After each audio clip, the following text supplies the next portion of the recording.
Olá, bom dia a todas, a todes e a todos. Sejam todos bem-vindos e bem-vindas aqui na nossa conversa sobre lentes feministas e antirracistas para regular a inteligência artificial no Brasil. Nós vamos falar em português, we are going to talk in Portuguese, but if someone needs the Zoom platform have a subtitles translate. E para começar, bom dia, boa tarde, não sei, depende do fuso horário.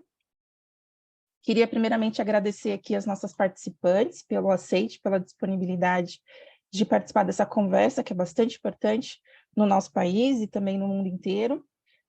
Então é uma honra poder compartilhar aqui com todas e todos o ponto de vista deste país, Brasil, que é gigante, imenso, tem muitas variáveis.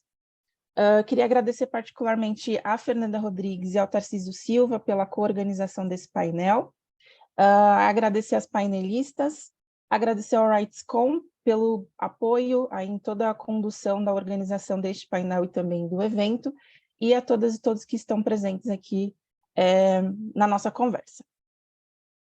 Bom, meu nome é Thaís Oliveira, eu sou diretora executiva do Instituto Sumaúma e também pesquisadora de Ciência e Tecnologia na Universidade Federal do ABC, no Brasil.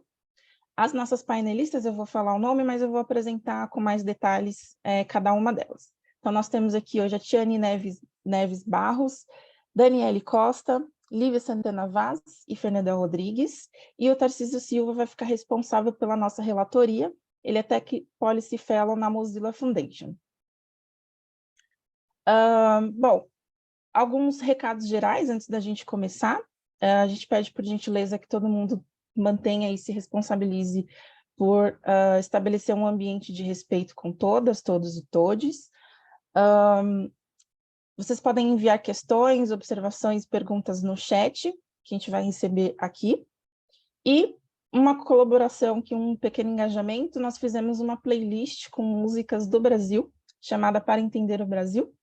E aí, se vocês quiserem compartilhar também músicas do país de vocês, da região de vocês, que explique aí o contexto que vocês estão, também seria muito legal para a gente.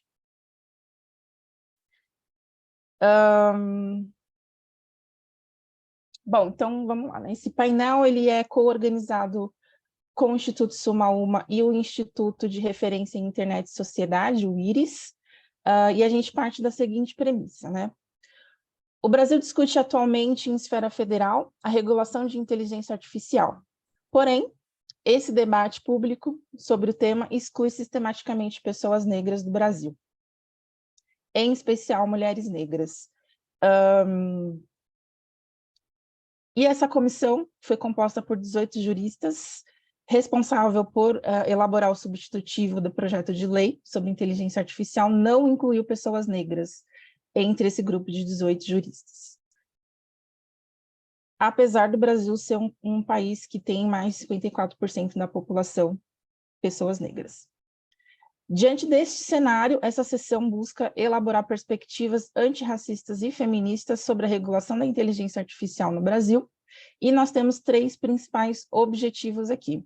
O primeiro é gerar articulação e debate entre especialistas negros sobre inteligência artificial e discutir provisões necessárias para a construção e desenvolvimento dessa lei. Gerar consciência pública internacional sobre o problema, então é muito importante que outros países, outros colegas saibam que o Brasil continua sendo um país racista que exclui pessoas negras. E desenvolver como resultado um documento sobre o que vai ser discutido aqui hoje e com outras colaborações para circular no nosso país e a mais colegas fora do Brasil também que têm interesse em entender como esse tema tem sido desenvolvido no Brasil. Então, essa sessão conta aqui com 4 especialistas de diferentes setores, diferentes áreas, diferentes regiões do território brasileiro, para contribuir ao debate sobre inteligência artificial no Brasil. Nós vamos partir de alguns pontos chaves dessa lei, ligadas principalmente à questão da justiça racial, como mecanismos de transparência, direito à revisão e reparação, definição e gradação de riscos, discriminação positiva, inclusão e diversidade no desenvolvimento, a avaliação do impacto algorítmico. Então, nós vamos começar conversando aqui com a Tiane Neves. A Tiane é pesquisadora e observadora participante da comunicação na Amazônia, cursa doutorado em comunicação na Universidade Federal da Bahia, com pesquisa sobre apropriações tecnológicas e infraestrutura de internet no estado do Pará, atua no combate ao racismo e ao cissexismo, trabalha com cuidados digitais, colabora com coletivas e organizações do movimento negro e do movimento feminista no Brasil e da América Latina. Bem-vinda, Tiane, obrigada pela participação. Tenho certeza que suas contribuições serão incríveis. Bom, Tiane, você vai publicar um artigo que vai sair muito em breve, num livro que reúne aí vários griots, nossos mais velhos, nossos intelectuais negros mais velhos. E neste artigo você menciona buscadores digitais que promovem uma espécie de sumiço do ciberativismo de mulheres negras e indígenas da sua região. Por exemplo, quando a gente pesquisa sobre o termo Amazônia, aparecem diversos resultados que não condizem com a realidade do contexto e, sobretudo, resultados bastante estereotipados. Então, considerando este debate, o debate sobre a PL 2630 e o projeto de lei 2630 e o debate sobre o projeto de lei 2338, que subrepresentou e ignorou também o conhecimento de pesquisadoras, ativistas e cidadãs amazonidas, o que o Estado deveria fazer em prol da soberania digital que respeitem essas diversas populações, sobretudo da sua região? Oi, gente. Bom dia no Brasil, boa tarde, boa noite nos demais lugares que vocês estiverem assistindo e acompanhando a conversa. Eu quero, primeiro, agradecer imensamente a Thaís e ao Tarcísio pelo convite honroso de estar nesse painel. Eu estou, assim, muito com frio na barriga, real, mesmo falando em português, porque eu acho que vocês têm um talento e um compromisso de reunião de cabeças e de pensamentos que é incrível. Assim, eu fico muito emocionada de compor os mesmos espaços que vocês. Assim, é real mesmo. Então, eu queria muito agradecer o convite. Eu não sei se a gente tem alguém que tenha baixa visão, ou mesmo que seja cega, então eu vou fazer uma audiodescrição para contribuir com essas pessoas, tá?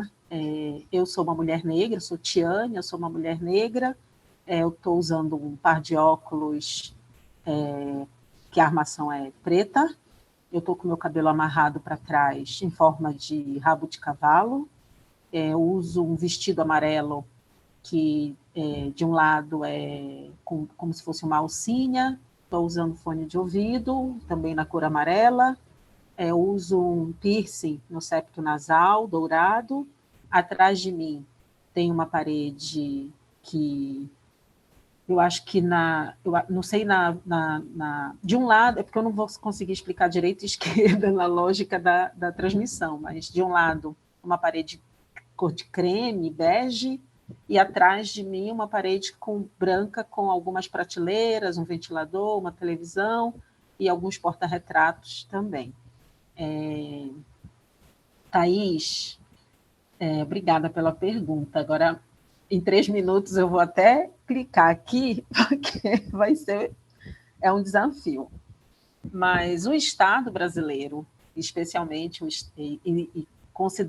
tem uma coisa que eu gosto muito, vou começar do começo, que a Simone Brown fala no livro dela, de Vigilância, que ela diz que as pessoas negras elas têm uma dupla opacidade, né? E aí eu comparo isso com a perspectiva amazônica. Qual é essa dupla opacidade, né? Eu acho que a Simone Brown, e depois o Tarcísio pode até me ajudar, e tu também, se realmente é ela, mas que ela diz que nós somos vistos, mas somos vistos a partir do lugar da vigilância, né? Acho que o Fanon também fala um pouco disso, em relação às pessoas negras. E a Amazônia eu considero muito parecido, assim. Então, nós somos vistos. A Amazônia é um território visto. E é visto, tão visto, que é depredado desde as suas primeiras colonizações. O Estado brasileiro nunca ignorou a Amazônia, no sentido da depredação, da colonização, do arrancar daqui para levar para os outros lugares. Então, em relação à garantia da soberania, é que o Estado falha, óbvio, né? Porque o Estado quer trabalhar dentro de uma perspectiva de soberania nacional que é irreal. Então, por exemplo, quando na ditadura militar, no governo Médici, se eu não me engano, foi criado o slogan sobre a Amazônia, que era integrar para não entregar, então, que era justamente de ocupar a Amazônia. Existia um outro slogan que era terras sem homens para homens sem terra. Então, toda essa concepção brasileira e mundial a respeito da Amazônia, ela sempre foi enviesada, primeiro no sentido da vigilância. Né? A vigilância sobre esse território sempre existiu, e sempre existiu de uma maneira de controle. Nunca de uma maneira que os povos amazônidas se autodeclarassem ou que tivessem participação ativa nas decisões políticas. Então, eu acredito que a responsabilidade hoje, 2023, um governo aí declarado de esquerda, com alguns compromissos e responsabilidades assumidos durante a campanha eleitoral e que precisam ser mantidas, é de olhar para os povos amazônidas, entender quais são essas demandas políticas e territoriais, para que isso seja, inclusive, realmente encarado com seriedade nos dois projetos de lei.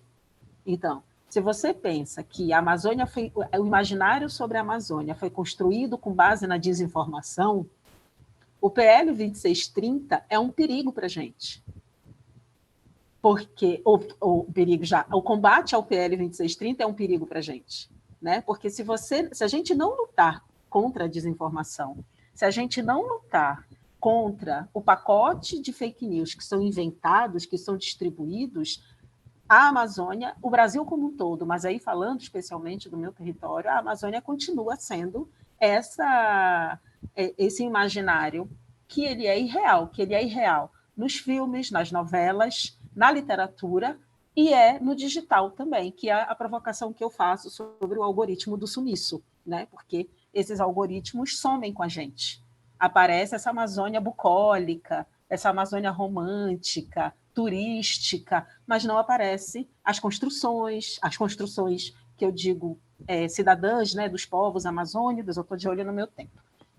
Não aparecem as construções positivas a respeito do lugar. Né? A gente precisa, inclusive, o tempo todo reivindicar um lugar que é depredado e a gente quase nem sempre consegue reivindicar o lugar da construção positiva. Né, do que estão se fazendo, por exemplo, de inovação tecnológica nos territórios quilombolas, nos territórios indígenas, nos territórios ribeirinhos. Então, eu acredito que existe uma responsabilidade que é importante na construção de um campo de combate à desinformação que nem é só de hoje, né, mas que é de longa data, e o Estado brasileiro, em relação à Amazônia, precisa assumir uma responsabilidade de escuta e de debate, de diálogo incansável com os povos daqui, para que a gente consiga, quem sabe, reverter esse imaginário completamente desinformacional, equivocado, a respeito da Amazônia. Foi. Muito obrigada, Tiane. Acho que isso também passa bastante pelo debate da educação, né? Tanto da população de modo geral e também dessa troca de entender como que as tecnologias funcionam. E aí, pegando nesse gancho, né, eu queria agora convidar a Daniele Costa. Muito obrigada, Dani, pela participação. Vai ser excelente aqui te ouvir também. Bom, a Daniele Costa é doutora em bioinformática, professora na Universidade Federal do Pará e fundadora das Manas Digitais, que é uma ONG que promove mais mulheres em carreiras de TI na região amazônica e ações de inclusão digital e STEAM para crianças de escolas públicas do Pará. Bem-vinda, Dani. Eu queria começar discutindo com você que no artigo 2, né, do atual projeto de lei, tem um princípio de acesso à informação e à educação e a conscientização sobre os sistemas de inteligência artificial e suas aplicações. Não há, porém, nessa elaboração adicional, como seria a educação e conscientização sobre IA, mas durante as audiências públicas foi comum a defesa do ensinar a escrever código e programar. O que poderia ser uma educação efetiva que encare não só os desafios da formação e inovação para o trabalho, mas também o empoderamento cidadão sobre IA e direitos, né? Como é que a gente consegue fazer esse letramento digital voltado para a IA, que ele seja feito de forma acessível a grupos vulnerabilizados e com menor acesso na educação formal? Bem, boa tarde, gente. Perdão pela minha voz, eu tô aqui com febre, mas eu não podia faltar. É, e, assim, essa pergunta me tocou muito num ponto que eu atuo com as manas, né, em escolas públicas. Então, essa alfabetização digital é feita para quem? Já começa por aí, né? Quando eles falam em programação, e eu sou desenvolvedora de software, isso não vai resolver o problema, gente. Até porque dentro de equipes de desenvolvimento de IA não tem só programadores. E se eu quero trabalhar a questão da regulação dos direitos humanos, eu tenho que envolver ética, eu tenho que envolver direito, eu tenho que envolver as ciências sociais. Equipes de desenvolvimento, no geral, para sistemas complexos, são extremamente multidisciplinares. Isso já acontece há anos dentro da ciência. Então, quando eu falo, por exemplo, da bioinformática, da biotecnologia, né, tem toda uma discussão, né? Não é assim, vou sair clonando o ser humano por aí, né? Então, a primeira coisa que eu considero, já deles não elaborarem como isso vai ser feito, isso já me deixa bem, assim, bem negativa com relação ao que vai ser feito. Eu vou dar um exemplo para vocês. Tu conta o tempo, Thaís, eu esqueci de contar. Faz assim para mim que eu paro. Quando eu vou nas escolas públicas e normalmente as escolas têm a UPA perto, né? O Ministério da Saúde prepara é, é, livros lindos para falar de doenças, DSTs, nananã, dá para os pais, dá para as famílias. Esses livros vão pro lixo, porque essas pessoas são analfabetas funcionais. Então, a leitura para elas, e quando é muito rebuscada, não funciona, né? Então, como é que você chega nesse pessoal? Uma campanha de marketing bem feita, uma campanha de educação, né? E aí você tem que usar mídias muito mais poderosas do que apenas as redes sociais, porque a gente sabe que nem todo mundo no Brasil tem redes sociais, mas a maioria deles estão tendo impacto com relação ao uso da IA. Então, a gente tem que usar rádio, TV. Não tem as campanhas de vacinação? Pois é. Tem que fazer parecido com as campanhas relacionadas ao impacto do uso da IA. E falar de uma forma muito simples, né? Normalmente você entra nesses debates, nesses fóruns para discutir, e a coisa está no nível tipo tecnicista. E isso não é possível de ser acertado pela maior parte dessa população, né? A programação é só um fato. Eu não acho que saber programar faz da pessoa uma expert em IA. Eu sei disso porque dentro da própria universidade, quando eu ensino a programar, tem vários alunos meus que sabem programar, mas, IA passa muito longe da realidade do que eles fazem no dia a dia como desenvolvedores. Então, assim, eu acredito muito que precise ser melhor discutido esse ponto. Precisa pensar numa linguagem mais acessível para falar dessa questão. Tem que pensar em canais de mídia que sejam possíveis de chegar a essa população, videocast, podcast, coisa que você pode mandar pelo WhatsApp, né? Que não é o que o pessoal do fake news faz, então a gente tem que fazer isso também com os good news, sabe? Então a gente tem que começar a usar essas ferramentas no sentido também de apropriar essa população desse conhecimento básico. E aí, por exemplo, levar só a programação e a robótica para as escolas não vai resolver, Thaís, porque é muito claro, você quando alfabetiza essas crianças na programação, nem sempre você está levando a questão do pensamento crítico, né? E eu acredito que aqui é o mais importante de você discutir com essa população. Muito bom, obrigada, Dani. E aí eu fico pensando, né, nesse sentido de como é que a gente ensina as nossas crianças por meio de um adulto que passou por uma graduação, né, por um escopo de academia brasileira que também não reconhece outros autores, né, outras epistemologias. E aí também pegando um gancho nessa sua última fala, eu queria trazer aqui para a nossa roda a Lívia Santana Vaz, que é promotora de justiça do Ministério Público do Estado da Bahia, fundadora do coletivo e selo editorial Juristas Negras, autora dos livros A Justiça é uma Mulher Negra e Cotas Raciais, que a gente completou, no ano passado a gente completou 10 anos da Lei de Cotas Raciais no Brasil, e esse livro foi pelo selo Feminismos Plurais, da Djamila Ribeiro. Lívia, a gente falou aqui, primeiro, bem-vinda, obrigada pelo aceite, é uma honra ter você aqui com a gente. A gente falou ali no início, né, que essa comissão de juristas foi composta por 18 pessoas, na maioria brancas, na maioria homens brancos, e a maioria da região sul, sudeste, centro-oeste do país. E aí, pegando essa conversa sobre quais são os olhares, né, que a gente desenvolve o nosso conhecimento, queria discutir um pouco sobre a questão do epistemicídio, né, com você. Bom, você tem esse livro e o coletivo Juristas Negras, que discute bastante a partir da ideia da encruzilhada identitária que intersecciona raça e gênero no sistema de justiça brasileiro, com o objetivo de construir e disseminar contranarrativas para o enfrentamento do epistemicídio jurídico e para a ampliação dos horizontes sobre direito e justiça numa perspectiva crítica. Então, nesse ponto de vista, eu queria que você falasse um pouquinho mais sobre como é que a gente consegue descrever posições feministas e antirracistas em proposições legislativas. Bom, primeiro, bom dia, olá, boa tarde, para quem estiver de boa tarde, aí já que estamos em vários fusos horários. Quero fazer primeiro minha autodescrição. Eu sou uma mulher negra, estou usando os cabelos crespos no alto da cabeça, búzios pendurados nas orelhas. Vocês não conseguem ver minha roupa toda, mas eu estou com um pequeno blazer cru, quase branco, e usando batom rosa escuro. Vejam, primeiro eu queria agradecer, né, principalmente a Thaís e a Tarcísio por esse convite, por estar nessa mesa tão importante, por um tema que é mais do que urgente no Brasil, embora a gente esteja com um atraso significativo no que diz respeito ao posicionamento legislativo e do sistema de justiça sobre esse assunto. Quando eu falo em epistemicídio jurídico, nós juristas negras falamos em epistemicídio jurídico, isso diz respeito à forma como o direito ainda está preservado no exclusivismo da branquitude.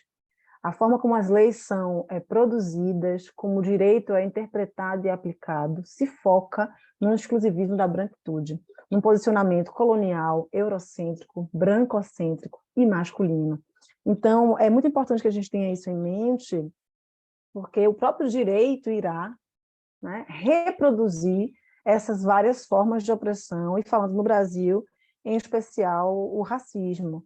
E é muito importante quando a gente fala, repete uma fala dos movimentos sociais, e eu tenho dito que não há como produzir democracia no Brasil sem ouvir os movimentos sociais, que é a frase nada sobre nós sem nós.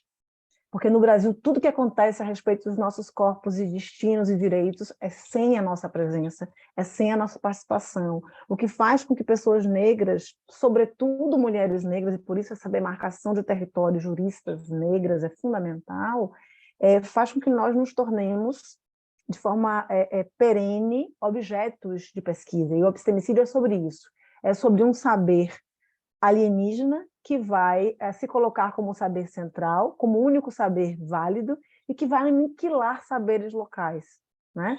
E esse saber alienígena não é qualquer saber. A Sueli Carneiro, quando toma para nós, né, para nossos saberes, nossa discussão sobre racismo, a questão do epistemicídio, isso é fundamental. Esse saber alienígena é um saber colonial, é um saber que se insere numa lógica de colonialidade. Então, é muito importante a gente pontuar isso para entender que, sim, é fundamental, é essencial trazermos uma perspectiva feminista, né, e antirracista para as propostas legislativas, proposições legislativas, mas nós sabemos que isso não acontece.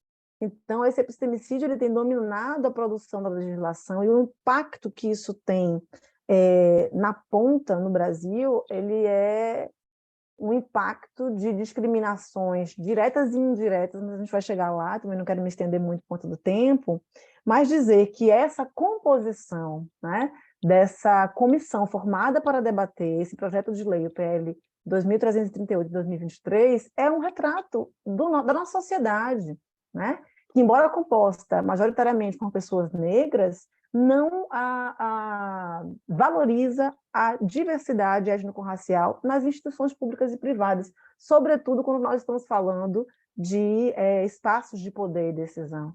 Então, o poder legislativo é um espaço importantíssimo de transformação social. E a nossa ausência nesses espaços, é uma subrepresentação, quase ausência mesmo, vai determinar essa permanência de um pacto narcísico da branquitude nesse espaço de produção legislativa. E a pergunta que eu deixo, né, para a gente ir refletindo aqui durante o nosso encontro, que as pessoas vão também pensando sobre isso, e está no livro, inclusive, A Justiça e a Mulher Negra, é possível quebrar com esse pacto narcísico da branquitude? A quem cabe quebrar com esse pacto narcísico se nós não estamos lá nesses espaços para promover a quebra desse pacto, que é um pacto de silêncio sobre o racismo, mas também de silenciamento? Vou ficar por aqui nessa primeira pergunta, para que a gente consiga evoluir bastante nas outras perguntas à frente. Obrigada. Obrigada, Lívia. Acho que é bem importante, né, a gente discutir sobre essa questão da colonialidade, né, do epistemicídio, e do quão o Pacto da Branquitude está presente nessa discussão. Bom, queria chamar aqui para a roda, então, a Fernanda Rodrigues. Fer, muito obrigada aí pela participação, pela coorganização desse painel.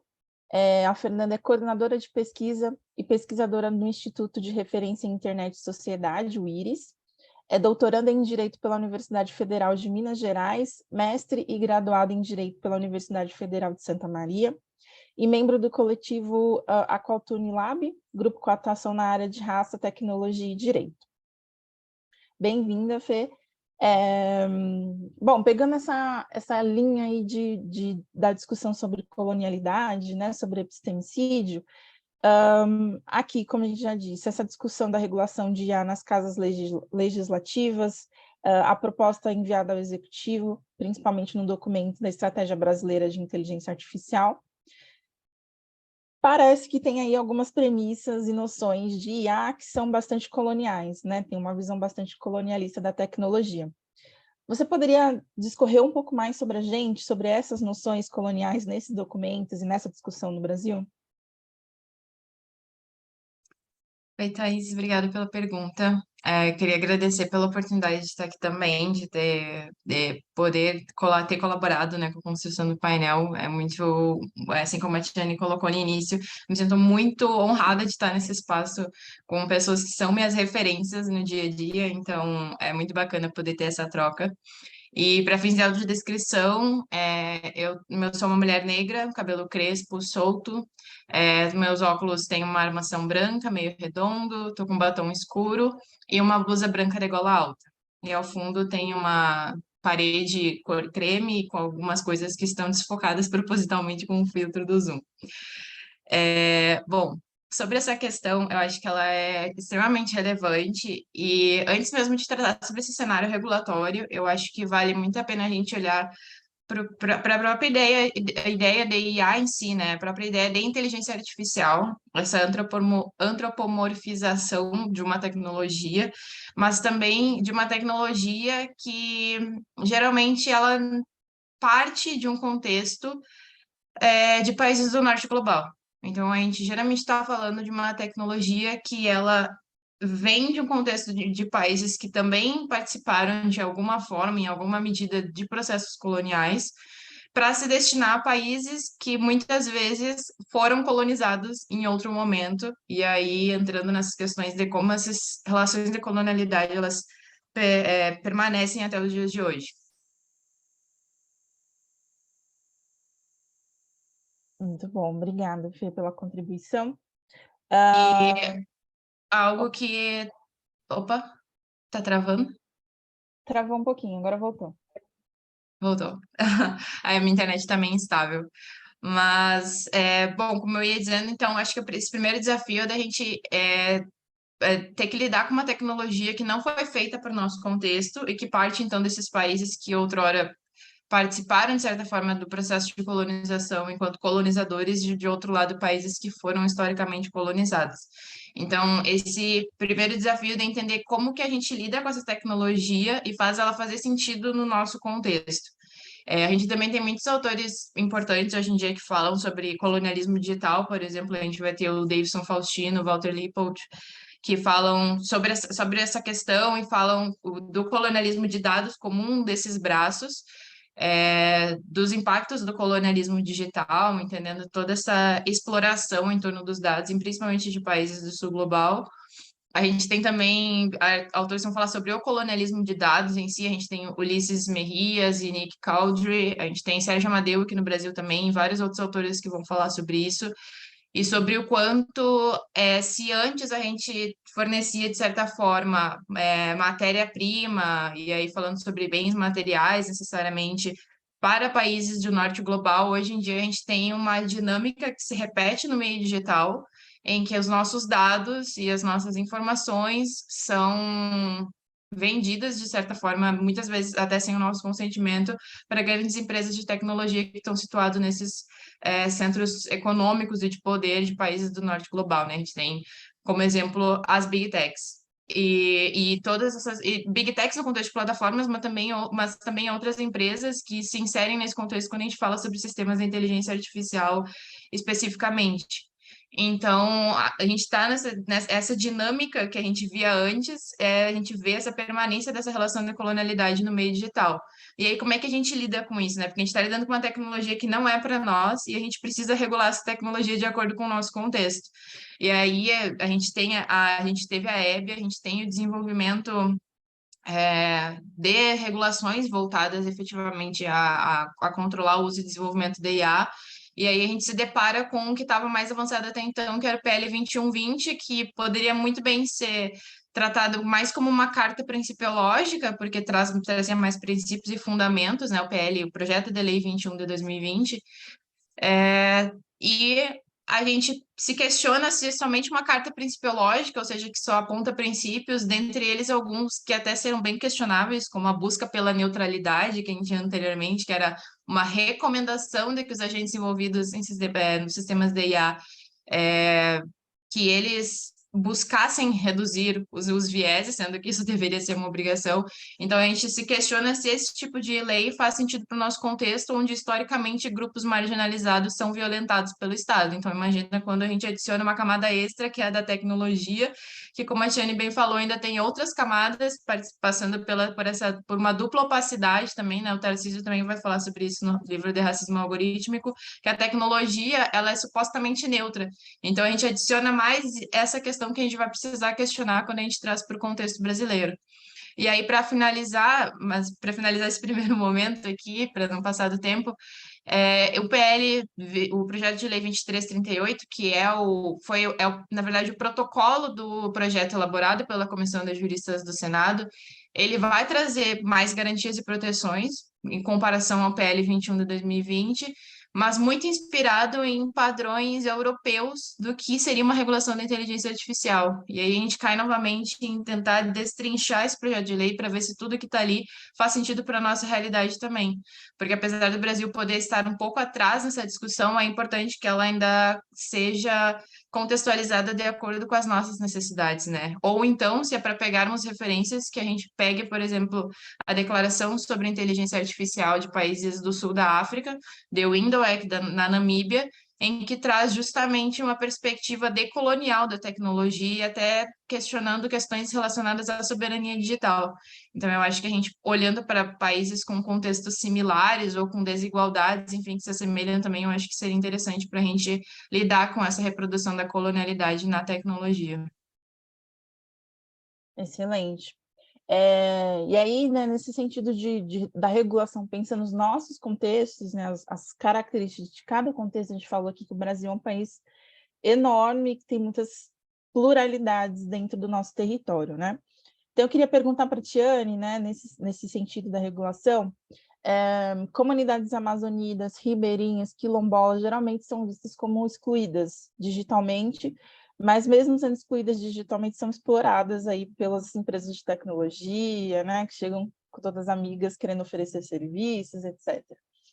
Então, nesse sentido, eu queria que você falasse um pouquinho sobre as suas práticas comunicativas de comunidades amazônicas, né, que tem a ver com sua pesquisa de doutorado, e quais são os desafios que você vê para a conectividade significativa e a crescente dessa discussão a respeito de sistemas algorítmicos e de inteligência artificial no território. Obrigada, Thaís. Nossa, eu estava tentando anotar aqui coisas que todas falaram, porque, enfim, né, quanta coisa importante. Olha só, existem algumas. Eu vou falar do Pará, tá, gente? Porque eu acho que é importante a gente situar que a região amazônica é uma região continental. A região em si é um continente. Então, é muito pretensioso falar pela Amazônia. É reducionista, é colonizatório. Então, não é possível, de uma maneira responsável, falar pela Amazônia. Só no estado do Pará, nós somos o segundo maior estado da região, então já é muita coisa falar do Pará, já é também muita presunção falar pelo Pará, porque nós temos um estado, e aí também para contextualizar um pouco mais, nós temos um estado que é extremamente diferente em regiões.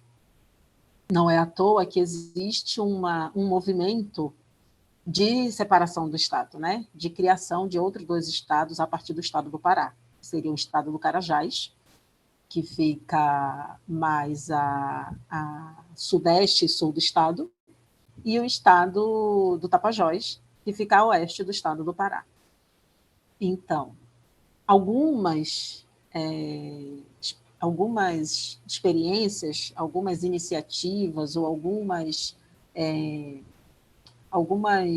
buscas de projetos de comunitários, inclusive de soberania também, né, de estabelecer a própria caminhada dentro dos territórios digitais, porque existe uma coisa também assim, ao passo que muita gente tem situação de precariedade para os sistemas, para as questões de direitos básicos e constitucionais dentro do estado do Pará. Quando a gente navega pelo estado, ou mesmo quando a gente vai pela estrada, a gente consegue ver, né, ter noção da precariedade das comunidades que não estão nas áreas urbanas, né? E aí, falando só dessas, porque, enfim, é muita coisa, como eu falei.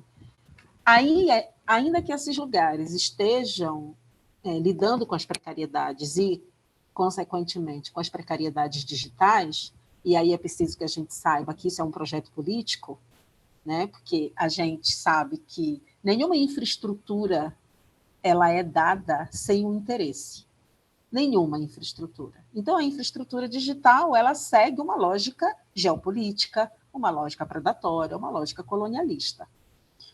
Mas uma coisa que, para mim, na tese, por exemplo, tem sido emocionante de ver é o quanto os movimentos indígenas, os movimentos populares, os movimentos de mulheres negras, especialmente os movimentos de mulheres negras, de onde eu parto para minha análise de apropriação de tecnologia, é que, mesmo sem a gente estar aqui diretamente debatendo governança da internet, nós sabemos muito sobre isso.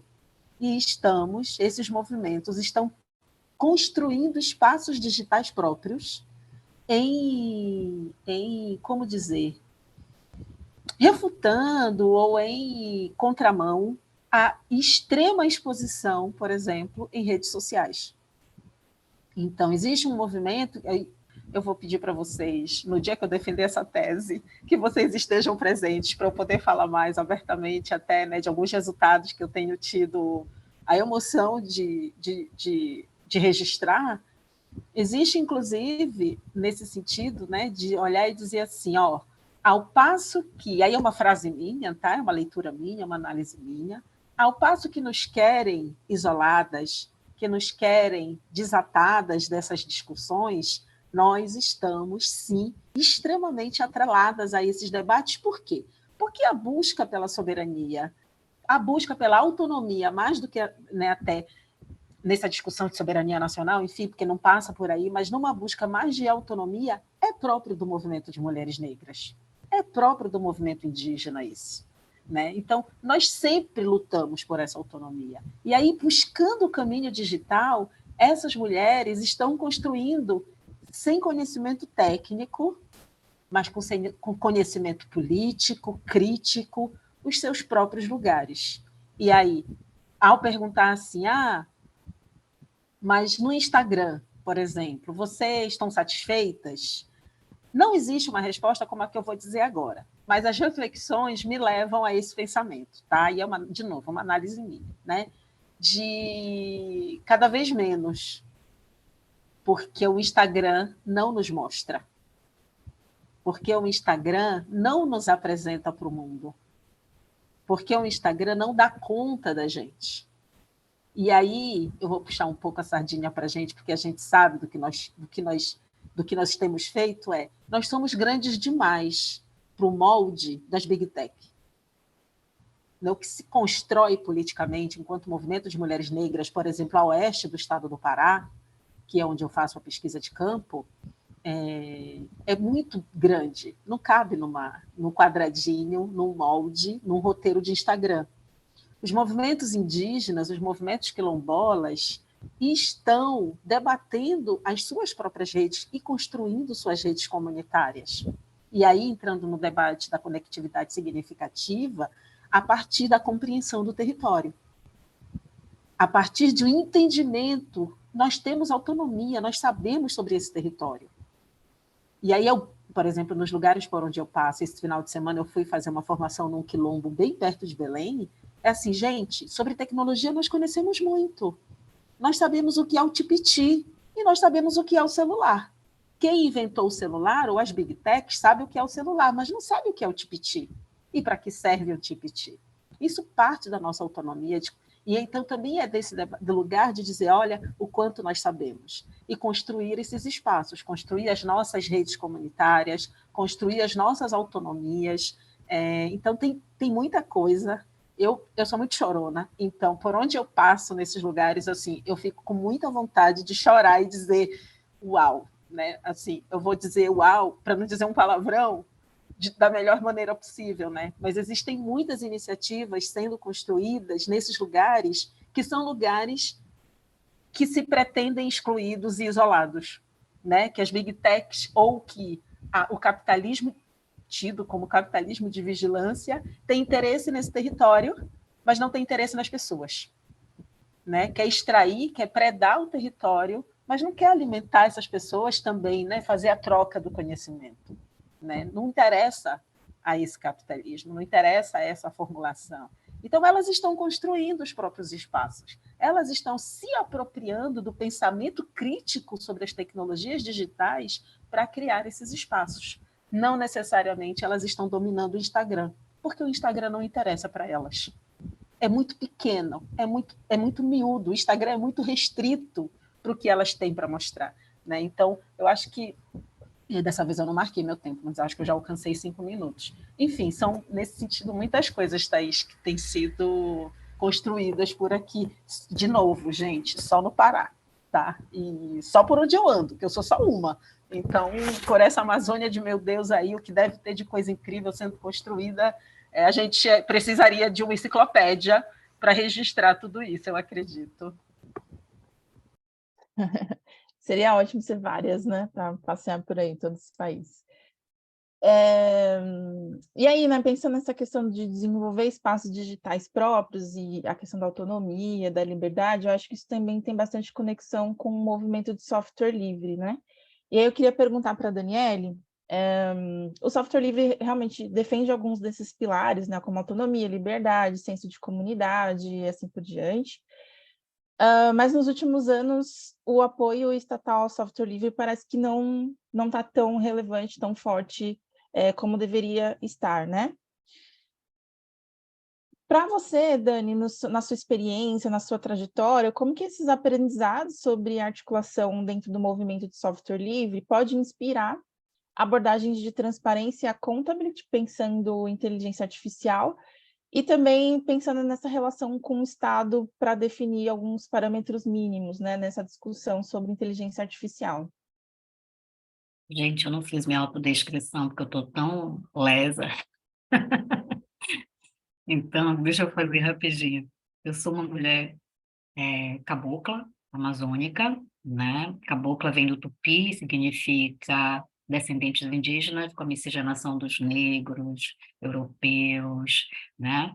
Daquela legado da colonização. Eu estou com um vestido azul, vocês não veem, só a parte de cima, né? Manguinha 3/4, e um colar feito, né, de forma artesanal pelas mulheres aqui da região, né? Um colar bem bonito com uma pedra laranja. O software livre, e aí deixa só fazer um complemento para o que a Tiane falou, né, que quando eu escuto falar da Amazônia, começou daqui também, né, eu fico assim muito tocada, né. Se a Amazônia Legal fosse um país, ela seria o sexto maior país do mundo, né. Então, assim, é muito triste, né, a gente saber que a gente tem esse tamanho, né, esse continente, e mesmo assim as nossas criações, né, não estão vamos dizer assim, em prol da Amazônia, né?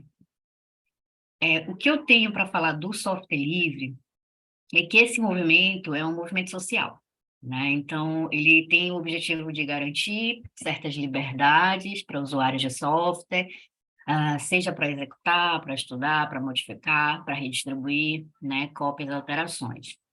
Ele é extremamente bem organizado, se a gente for dar uma olhada no histórico, por exemplo, das versões de Linux, né? Então, assim, e é mundial, tem gente do mundo todo programando, né? Ele dá uma autonomia, ele dá uma soberania digital incrível, mas realmente, como a Thaís falou, em um determinado momento da história brasileira, a gente investiu muito em software livre e daqui a pouco o negócio mingou. Inclusive com ministérios como a Casa Civil, por exemplo, pagando grandes big techs como a Microsoft para fazer todo o processamento de BI brasileiro, né? E aí a gente se questiona, né? Porque a gente fica dependendo de dados que eu sei lá de que território vem, você está entendendo? Como eles treinam isso? E com relação à IA, isso é muito sério, porque a IA, em linhas gerais, né, se eu falar, por exemplo, da inteligência generativa, ela é capaz de criar a partir de modelos pré-estabelecidos. Então, como eu estou alimentando os modelos dessa IA? E aí tem muito a ver com o que a Lívia falou, né? Se eu tenho bases enviesadas, ela vai continuar repercutindo o racismo, o colonialismo, né, todo esse processo que nos oprime um nível muito grande. E aí, nas redes sociais é muito claro a gente vê isso, né? Porque hoje a pessoa mais pobrinha no Brasil, ela tem acesso a um celular. Vamos pensar assim, né? Não todo mundo, aqueles que têm situação de extrema fome não vão ter. Mas, assim, quando eu falo a questão da pobreza, é que nós somos uma das populações que mais tem acesso ao celular no mundo, né? Ele se popularizou muito no Brasil. Então, você vai lá numa ilha ribeirinha, o pescador tem, né? Não funciona muito bem, porque não tem internet para ele lá. Mas quando ele precisa se deslocar para a cidade, ele carrega na internet, e ele tem acesso, né, a esses dados aí que podem justamente, né, os programadores de IA surpreender vários usuários, né? Então, a gente tem que pensar, será que essa inteligência artificial, ela é segura, né? A gente tem esses debates, né? Há uma discussão importante sobre essa tecnologia. A maioria das empresas que desenvolvem IA hoje estão situadas, as 6 maiores, nos Estados Unidos, né? E todas elas com aquela noção do mercado liberal, então elas querem ganhar dinheiro, né? E aí a gente pensa, bem, existem várias tendências ganhando força, né? Conforme o tempo vai passar. né? Impactos que vão causar à sociedade já começaram a causar, né? Os fake news, né? Aquela época, dia 20 de março, que foi o desespero das escolas, né, brasileiras com relação àquela histeria relacionada aos ataques, né? E aquilo ali foi confeccionado, aquilo ali foi gerado, aquilo ali eram muitos robôs trabalhando para isso, né? Então, de que maneira é importante a gente estar atento a tudo isso? E aí o software livre, eu acho que ele não vai dar embasamento para tudo na IA, sabe? Porque a IA é um troço bem complexo. Se a gente falar da generativa, a gente não consegue explicar algumas coisas sobre ela. Nem os próprios pesquisadores entendem como é que duas redes neurais conversando, elas identificam padrões. Não tem uma explicação muito clara, matemática, sabe? Para se dar a respeito de como elas funcionam. E aí eu acho que a gente tem que pensar em outros modelos. Vou dar um exemplo da bioinformática, da biotecnologia.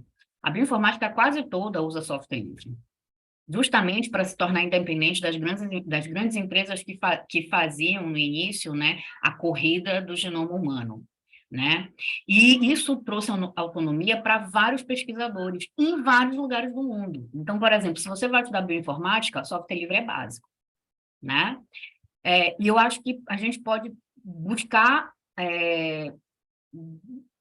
vamos dizer assim, rever essa soberania. O Brasil hoje está usando tudo que é de fora, né? E eu não sei como esses algoritmos são construídos, isso não fica claro, é segredo de negócio, e a gente tem que pensar com o software livre, mas além dele. Eu acho que é pensar na regulação quase que como ter de ética, sabe? Quando a gente está lidando com vidas humanas, e esses dados eles né, vão transparecer vidas humanas, e a IA tenta simular vidas humanas. Então, a gente tem que pensar nesse sentido, eu acredito, minha opinião.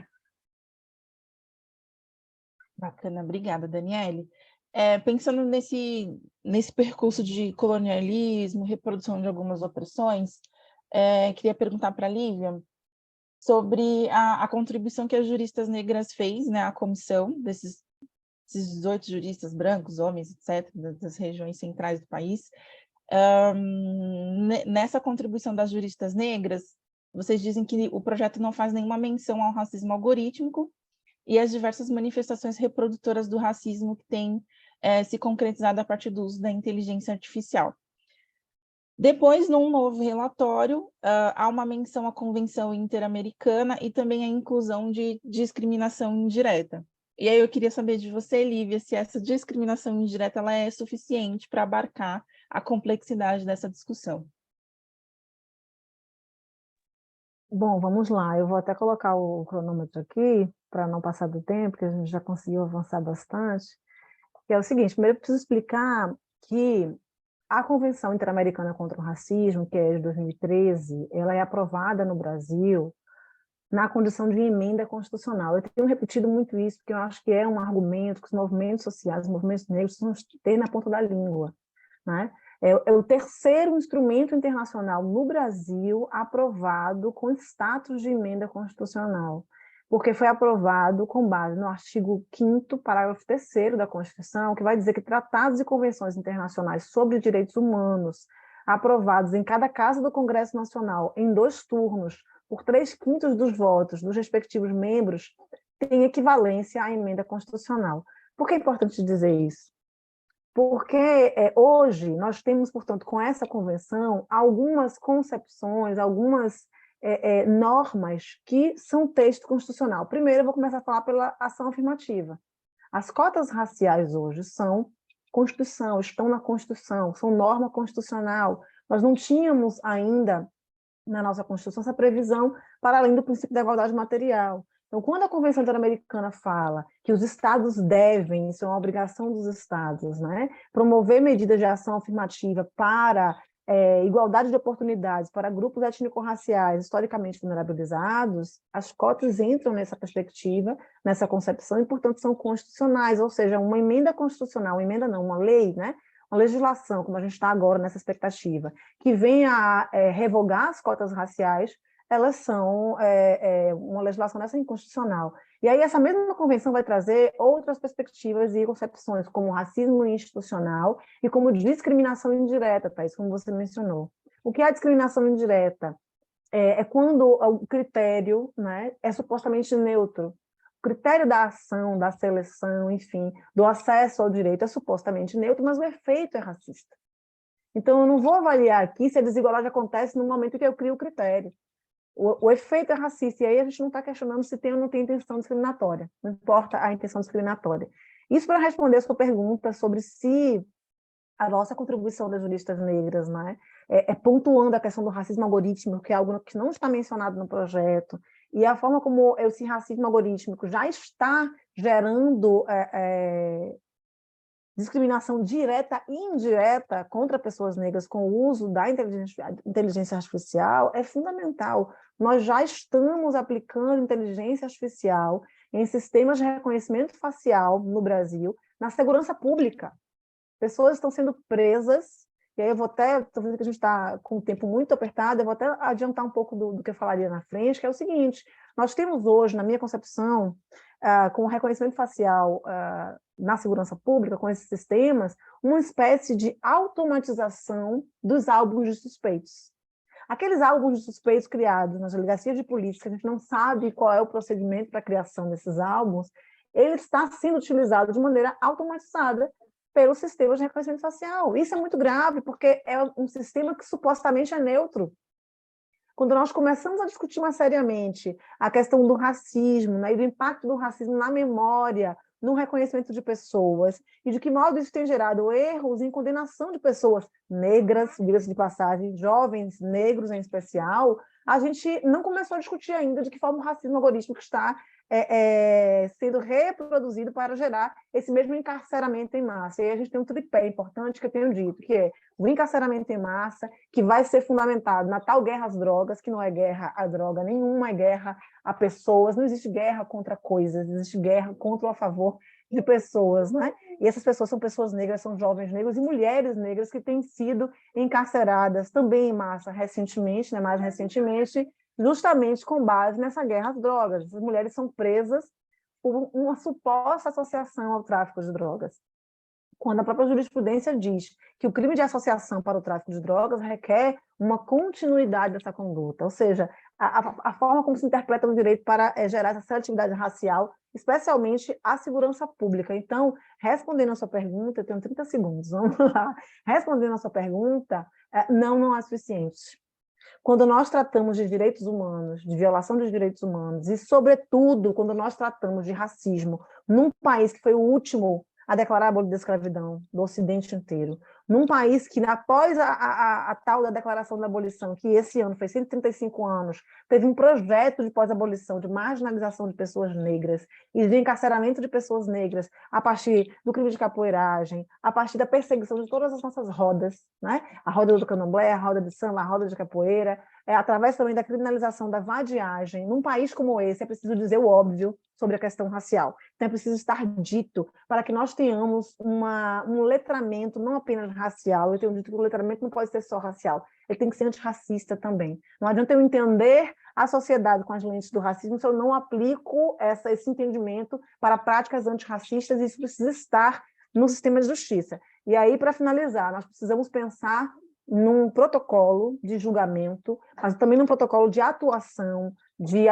legiferante, de atuação do Ministério Público, da Defensoria Pública, da Advocacia, conforme a perspectiva de raça. Nós já temos conforme a perspectiva de gênero, mas não temos ainda na perspectiva de raça, e isso é fundamental. Muito bom, obrigada, Lívia, pela contribuição. Então, para fazer aqui a nossa última pergunta deste painel, eu queria, ainda nesse sentido, né, de pensar que a PL 2338 não inclui racismo e interseccionalidade. Fernanda, o que a gente precisa fazer aí para garantir uma governamentabilidade nessa temática da inteligência artificial?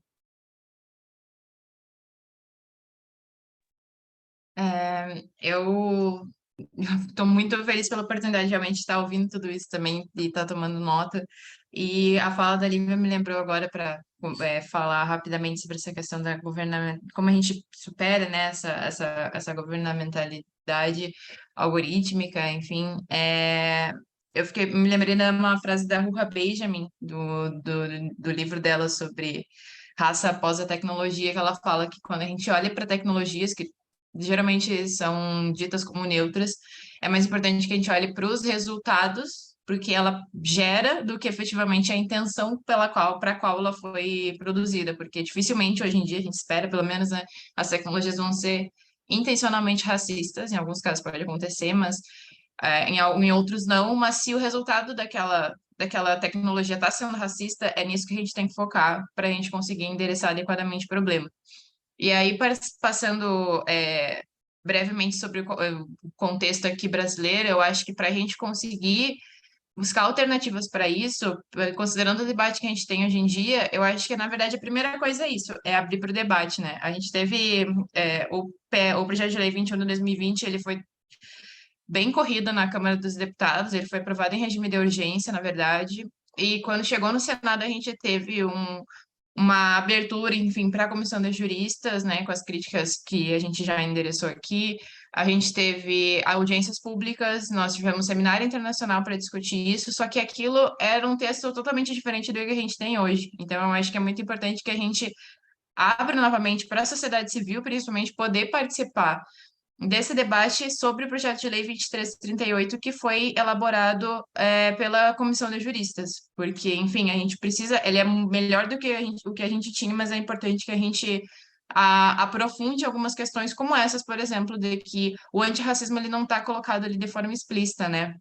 Esse é algo que a gente, quanto íris, também tinha defendido de ter questões relacionadas ao antirracismo que estivessem contidas no texto, porque o racismo, a gente pode acreditar que ele se esconde, mas ele não se esconde mais, né? Nunca se escondeu, na verdade, em sociedade brasileira, se a gente for olhar. Então, é importante que isso seja visibilizado na legislação também. Até enquanto CDR, e agora aqui é a Colisão Direitos na Rede, que é um coletivo com mais de 50 organizações hoje em dia que a gente tem no Brasil e que atuam nessa pauta, o nosso grupo de trabalho de inteligência artificial está com a gente está se posicionando por essa abertura do debate, mas também relacionando com algo que a Daniele falou no início, que é uma campanha de inteligência artificial para fazer com que as pessoas entendam que IA não é um robô, não é um robô humanoide também, mas não é só isso. Não é só um robô que pode tomar consciência, destruir a humanidade, como a gente vê divulgada aí de diversas formas, por carta, por posicionamento, por tudo, só que a gente está enfrentando problemas reais hoje que existem e já são absolutamente complicados para a gente, e a gente precisa explicar para as pessoas que a inteligência artificial está no algoritmo que define o que ela vai ver primeiro no Instagram. A inteligência artificial está lá definindo se ela vai ter acesso a um empréstimo, a inteligência artificial está lá vigiando ela enquanto ela curte o carnaval por meio de reconhecimento facial. Então, tornar isso acessível. Inclusive, a gente adotou uma forma de divulgação que é por meio de cordel. Então, a gente distribuiu os primeiros agora no RedScom, mas o cordel, para quem não conhece, ele é uma linguagem diferente, muito marcada pela linguagem nordestina, né? No Nordeste se difundiu muito a cultura do cordel, e aí a gente trouxe justamente esse instrumento para conseguir se aproximar ainda mais, aproximar esse diálogo com as pessoas. Então, é importante que a sociedade civil participe ativamente, porque no final do dia vai impactar a nossa rotina, porque a inteligência artificial está mais próximo do que a gente imagina. Então, eu acho que, fechando aí junto com tudo que já foi mencionado aqui, eu acho que se soma essa questão da gente abrir para o debate e verificar novamente, por exemplo, se o que a gente tem de gradação de riscos, o que a gente considera risco excessivo, alto risco, e que a gente muitas vezes pode ter até importado de um contexto europeu, ver o que é risco excessivo para nós. Reconhecimento facial para fins de segurança é risco excessivo. A gente não pode tolerar algo que vai reforçar essa situação de encarceramento que a Lívia trouxe muito bem aqui, que vai servir como mais um instrumento para a criminalização e perseguição de pessoas negras dentro do Estado brasileiro, e aí também outras tecnologias que vão perseguir outros tipos de grupos minoritários. Então, eu acho que esse é o caminho. Eu tenho mais perguntas do que respostas, mas eu acho que essa construção coletiva sempre faz mais sentido do que a gente pautar um universalismo que, na verdade, é universal somente para algumas pessoas. Legal, muito obrigada, Fernanda. Bom, pessoal, nosso tempo acabou. A gente precisa encerrar o painel. Muito obrigada, Daniele, Lívia, Tiane, Fernanda, ao Tarcísio que está fazendo a relatoria. A Iris está aqui na nossa moderação, muito obrigada. Vou pedir para a audiência, primeiro agradecer a audiência, todo mundo que está aí no chat, a gente viu aqui algumas mensagens, muito obrigada pela presença de todas e todos. E aí eu vou pedir que vocês pesquisem sobre cada um desses nomes que estão aqui, todas têm projetos, iniciativas, produção acadêmica, participam de organizações, coletivos. Vou pedir para que a audiência pesquise e continue essa conversa com a gente. Daqui a alguns dias a gente vai disponibilizar o documento de tudo que foi conversado aqui para a gente continuar debatendo sobre esse importante tema no Brasil. Bom, muito obrigada a todas e todos, espero que vocês continuem tendo aí um ótimo evento, um ótimo RightsCon, e a gente vai se falando. Tchau, tchau, gente, obrigada.